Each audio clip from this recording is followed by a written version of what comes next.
This is Congressman Paul Gosar, member of the Committee on Oversight and Government Reform and member of the Natural Resources Committee, as well as Vice Chairman of the Subcommittee on Energy Policy. Congressman, good to have you with us. Let's start with first a war on coal. The President not even hesitating in advancing precisely that, an assault on an industry, what amounts to a huge percentage of our exports, and some 84,000 jobs around the country. Oh, absolutely, Lou. I mean, this was an assault on America, or its energy policy, and America, and workers and jobs. It's also an attack on Arizona. 40% of our electricity comes from coal, and they use false science and are not even willing to debate. We had this discussion with the American people, and it failed to go anywhere. And now the President is distracting America with a flawed science background in regards to this war on coal.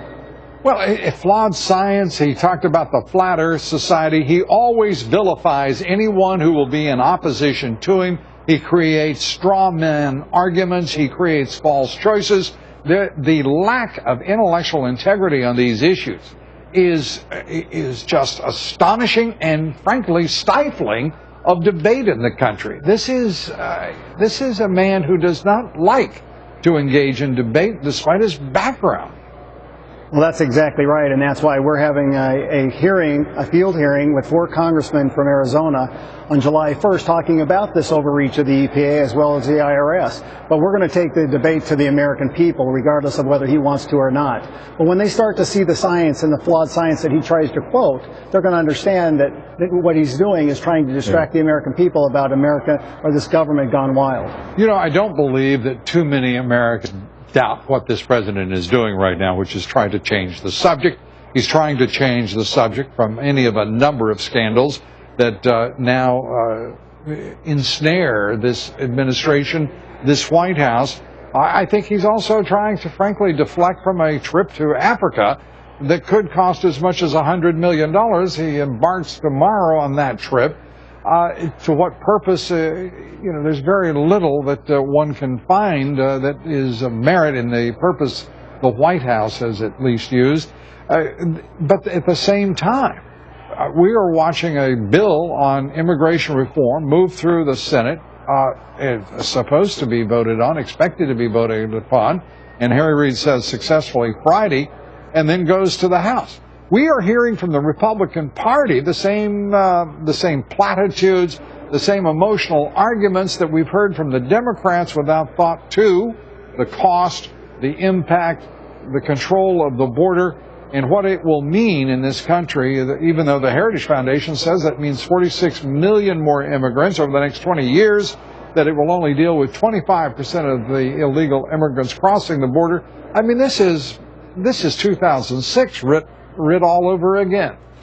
That's exactly right, Lou. Trust is a series of promises kept.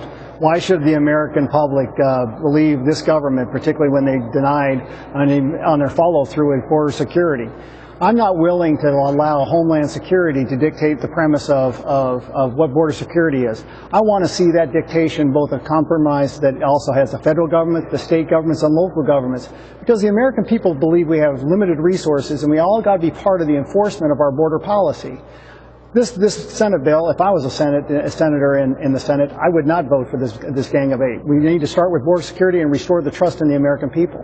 Does the House and the leadership have the guts to say no right now? Well, absolutely. I'm going to be one of those voices that absolutely says no.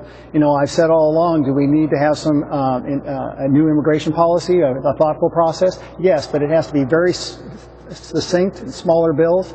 And it also starts with border security. That's number one, is we got to restore, when you have all these people coming into the country, what you want to do is turn off the faucet. Then you can actually create a solution. Right. And it starts with border security. And the truth is, I truly believe this, most Americans want that solution, but no American wants to be gamed, and that is precisely what the Gang of 8, this president and the Democratic leadership are trying to do, and in this case, with the Gang of 8, in league with some Republicans. Congressman, we thank you for being with us. Look forward to talking with you as the bills move forward and as the House Oversight Committee continues its investigations. Thank you so much. Congressman Paul Gosar. Thank you so much, Lou.